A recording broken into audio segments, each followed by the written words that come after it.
Good morning, sixth graders. Today we're going to continue reading and we're going to answer page 98, but we're going to answer number 5 and 6. Why does Anne write her father a letter? And who eats their lunch in the office every day at 2 o'clock?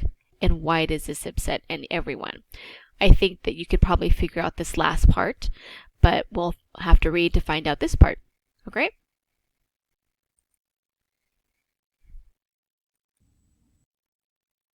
Wednesday, 3 May 1944. Dear Kitty, first, just the news of the week. We're having a holiday from politics. There is nothing, absolutely nothing to announce. I, too, am gradually beginning to believe that the invasion will come. After all, they can't let the Russians clear up everything. For that matter, they're not doing anything either at the moment. Mr. Koopwees comes to the office every morning again now. He's got a new spring for Pater's divan, so Pater will have to do some upholstering, about which, quite understandably, he doesn't feel a bit happy. Have I told you that Boche has disappeared? Simply vanished. We haven't seen a sign of her since Thursday of last week. I expect she's already in the cat's heaven, while some animal lover is enjoying a succulent meal from her. Perhaps some little girl will be given a fur cap out of her skin. Pater is very sad about it. Since Saturday we've changed over, and have lunch at 11:30 in the morning, so we have to last out with 1 cupful of porridge. This saves us a meal. Vegetables are still very difficult to obtain. We had rotten boiled lettuce this afternoon. Ordinary lettuce, spinach, and boiled lettuce. There's nothing else. With these we eat rotten potatoes, so it's a delicious combination.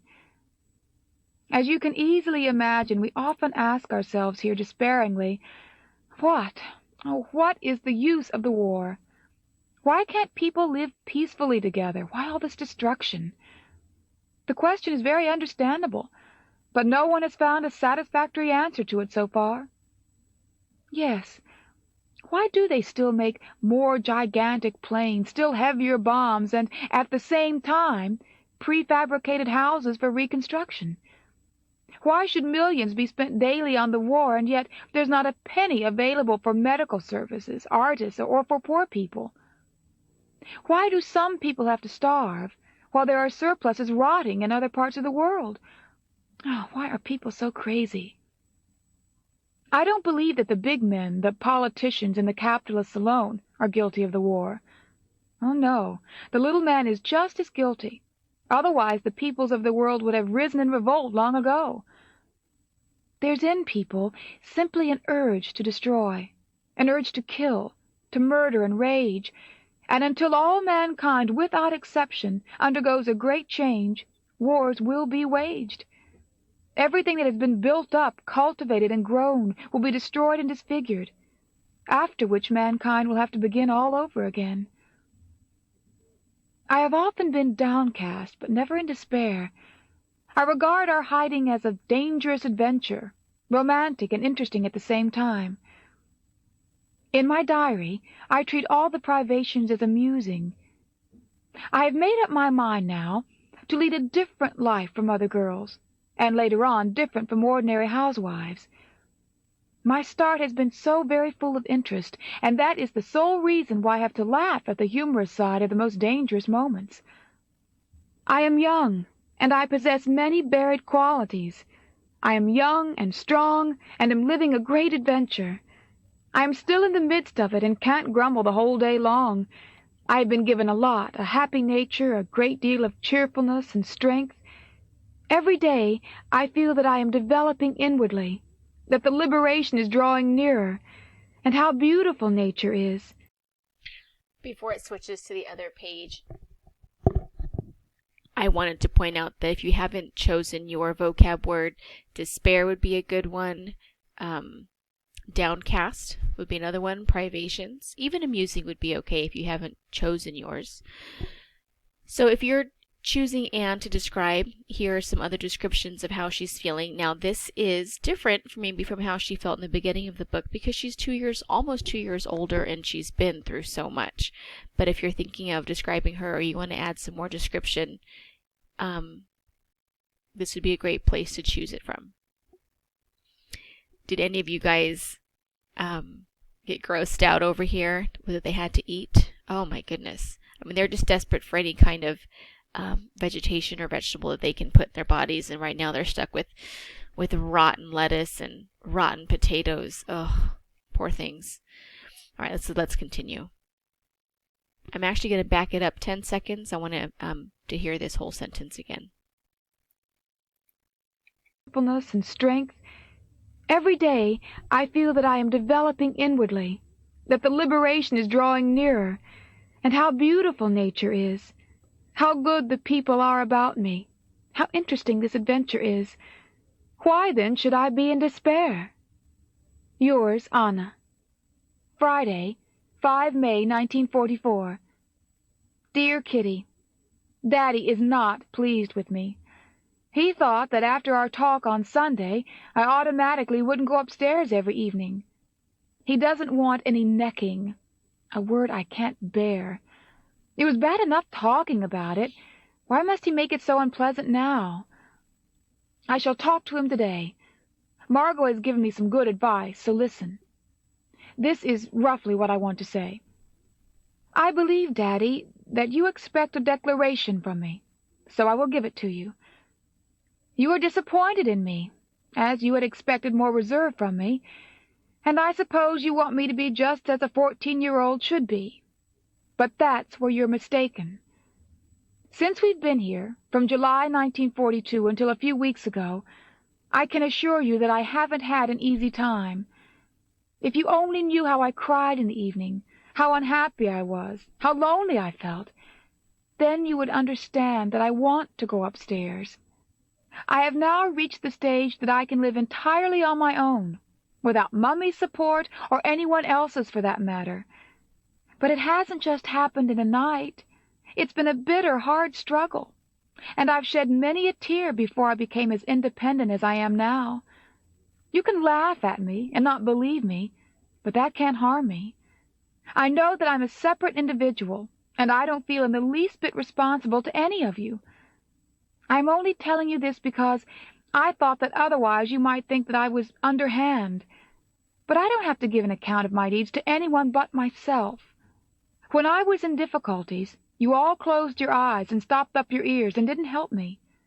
On the contrary, I received nothing but warnings not to be so boisterous.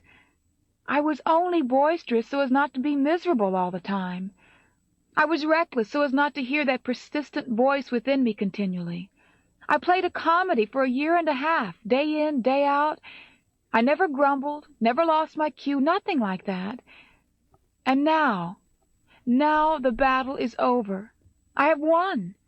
I am independent both in mind and body. I don't need a mother any more, for all this conflict has made me strong. And now that I'm on top of it, now that I know that I fought the battle, now I want to be able to go on in my own way, too, the way that I think is right. You can't and mustn't regard me as 14, for all these troubles have made me older. I shall not be sorry for what I've done, but shall act as I think I can. You can't coax me into not going upstairs. Either you forbid it, or you trust me through thick and thin, but then leave me in peace as well. Yours, Anna. So if you haven't chosen your word, coax is another good word to define. It was over here. Where was it? There we go. So I'm not sure if you guys know what this word is over here, necking. It's what in the 40s and 50s and 60s was the term for kissing. So that's what, and she hates that word, she says. And I guess she felt her dad thinks that she shouldn't have gone up at all anymore. He prefers that she stays downstairs, but she's not happy with that. She feels like she's finally happy and she's not a child anymore. She's so independent and she feels like she needs to make her own decisions. And we know that she's going to communicate that to her dad because that's the kind of person that she is. If it's on her mind, if she feels strongly about it, then she's going to say it.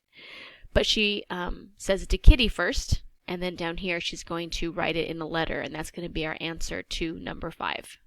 Okay? She does feel that she's older than 14, that she's gone through so much. But I think you guys would agree that she still needs to be careful and not She feels that she's independent, that she doesn't rely on anyone anymore, but we know that she has to rely on her parents and the goodwill of others for to be able to survive. But I think she feels emotionally that she doesn't need anybody else. As a parent, that would be hard to hear, so you can imagine how her dad might react. Okay, let's find out. Saturday, 6 May 1944. Dear Kitty, I put a letter in which I wrote what I explained to you yesterday in Daddy's pocket before supper yesterday. After reading it, he was, according to Margot, very upset for the rest of the evening. I was upstairs doing the dishes. Poor Pim. I might have known what the effect of such an epistle would be. He is so sensitive. I immediately told Pater not to ask or say anything more. Pim hasn't said any more about it to me. Is that yet in store, I wonder? Here, everything is going on more or less normally again. What they tell us about the prices and the people outside is almost unbelievable. Half a pound of tea costs 350 florins. Footnote. A florin is equal to approximately 28 cents. A pound of coffee, 80 florins. Butter, 35 florins per pound. An egg, 1.45 florin. People pay 14 florins for an ounce of Bulgarian tobacco. Everyone deals in the black market. Every errand boy has something to offer. Our baker's boy got hold of some sewing silk, 0.9 of a florin for a thin little skein. The milkman manages to get clandestine ration cards. The undertaker delivers the cheese. Burglaries, murders, and theft go on daily. The police and night watchmen join in just as strenuously as the professionals. Everyone wants something in their empty stomachs, and because wage increases are forbidden, the people simply have to swindle. The police are continually on the go, tracing girls of 15, 16, 17, and older who are reported missing every day. Yours, Anna. We know that life inside the annex isn't perfect. They're eating rotten food, but listen to what it's like out in the streets, out in the city of Amsterdam, which is a beautiful city. It was very affluent and prosperous, but because of the war, because things are rationed, everybody's dealing on the black market, and you have to be so careful. We read a few entries ago that you couldn't even leave your bike or your car outside to go into the doctor's because it would be vandalized or taken. So it's scary. It's very scary. All right, so we can answer number 5. Why does Anne write her dad a letter? Because he doesn't want her to go see Peter anymore, and so she's trying to convince him why she should. The letter is to convince her dad why she should go visit Peter, because he doesn't want her to go up to the attic alone with him anymore. And we're going to find out in this next entry how he feels about her letter.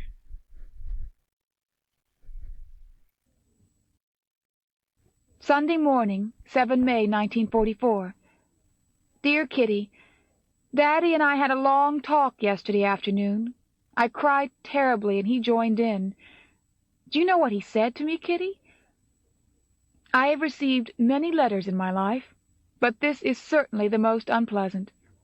You, Anna, who have received such love from your parents. You who have parents who are always ready to help you, who have always defended you, whatever it might be. Can you talk of feeling no responsibility towards us? You feel wronged and deserted. No, Anna, you have done us a great injustice. Perhaps you didn't mean it like that, but that is what you wrote. No, Anna, we haven't deserved such a reproach as this. Oh, I have failed miserably. This is certainly the worst thing I've ever done in my life. I was only trying to show off with my crying and my tears, just trying to appear big so they would respect me. Certainly I've had a lot of unhappiness, but to accuse the good Pim, who has done and still does do everything for me? No, that was too low for words.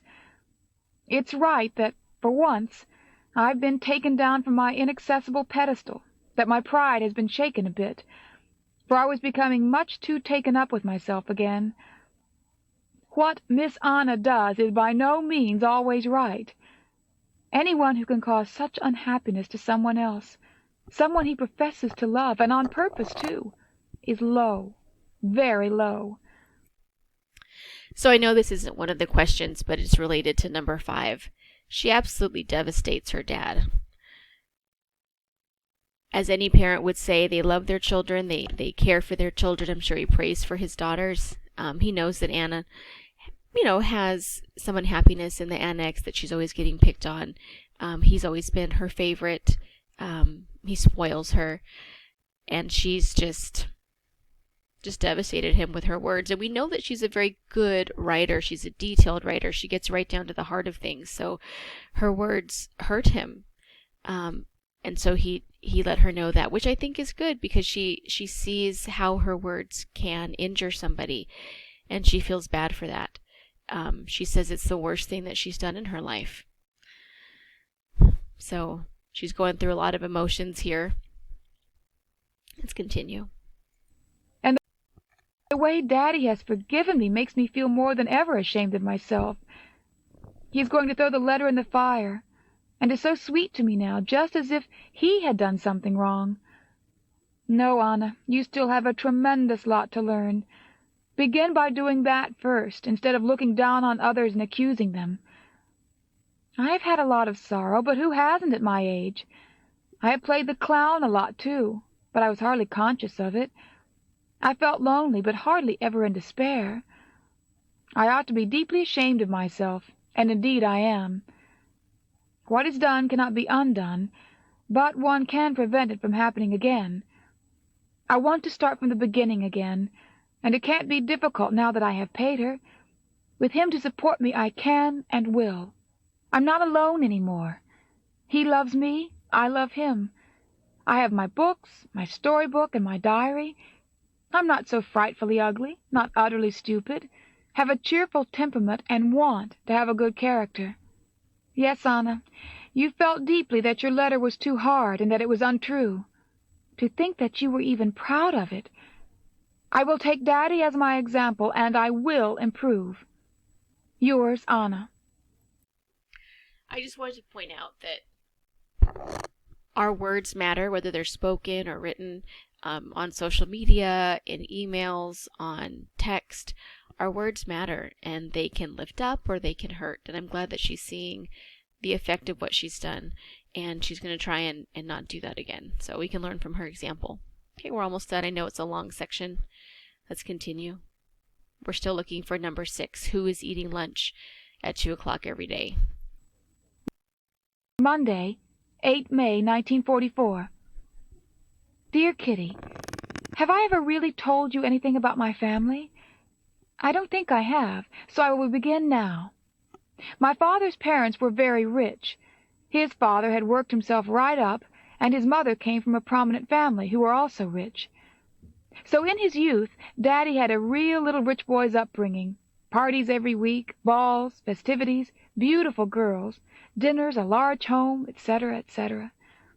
After Grandpa's death, all the money was lost during the World War and the inflation that followed. Daddy was therefore extremely well brought up, and he laughed very much yesterday when, for the first time in his 55 years, he scraped out the frying pan at table. Mummy's parents were rich too, and we often listened open-mouthed to stories of engagement parties of 250 people, private balls and dinners. One certainly could not call us rich now, but all my hopes are pinned on after the war. I can assure you I'm not at all keen on a narrow, cramped existence like Mummy and Margot. I'd adore to go to Paris for a year, and London for a year to learn the languages and study the history of art. Compare that with Margot, who wants to be a midwife in Palestine. I always long to see beautiful dresses and interesting people. I want to see something of the world and do all kinds of exciting things. I've already told you this before, and a little money as well won't do any harm. So again, if you're describing Anne for your character card, here are some of her ambitions, things that she wants to do: to go to Paris, to London, and to learn. We know that she loves history. She's very good at languages. So this would be some ambitions for her. There's also an ambition for Margot, what she wants to do. A midwife is a female that helps in the birthing process for women. You could even use this as description of Anne or what she doesn't want. She doesn't want to be like her mom or Margot. All right, so let's continue. Miep told us this morning about a party she went to celebrate an engagement. Both the future bride and bridegroom came from rich families, and everything was very grand. Miep made our mouths water telling us about the food they had. Vegetable soup with minced meatballs in it, cheese, rolls, hors d'oeuvres with eggs and roast beef, fancy cakes, wine, and cigarettes, as much as you wanted of everything. Black market. Miep had 10 drinks. Can that be the woman who calls herself a teetotaler?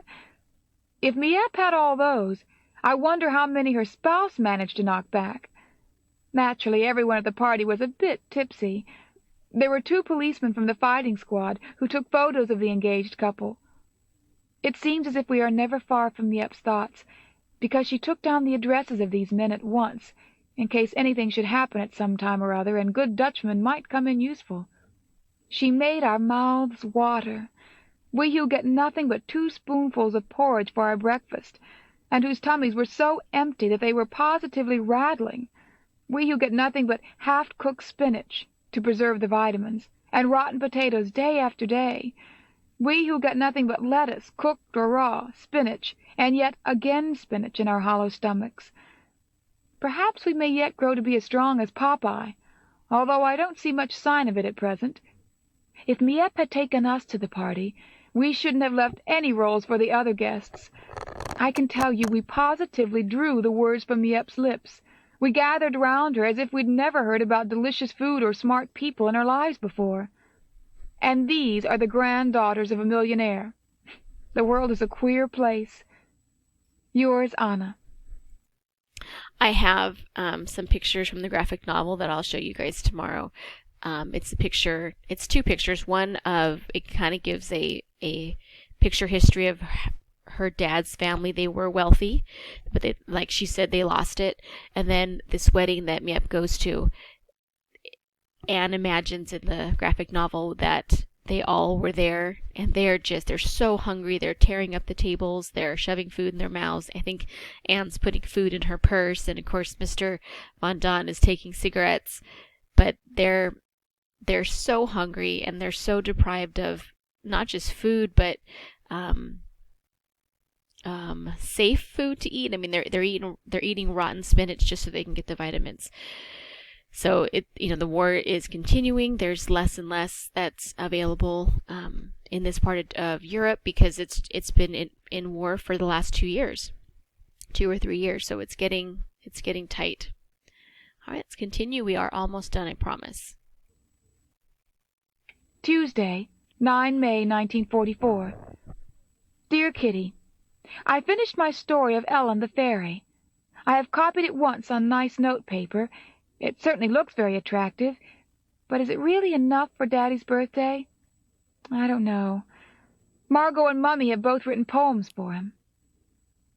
Mr. Crawler came upstairs this afternoon with the news that Mrs. B., who used to act as a demonstrator for the business, wants to eat her boxed lunch in the office here at 2 o'clock every afternoon. Think of it! No one can come upstairs any more. The potatoes cannot be delivered. Ellie can't have any lunch. We can't go to the W.C. We mustn't move, etc., etc. We thought up the wildest and most varied suggestions to wheedle her away. Von Don thought that a good laxative in her coffee would be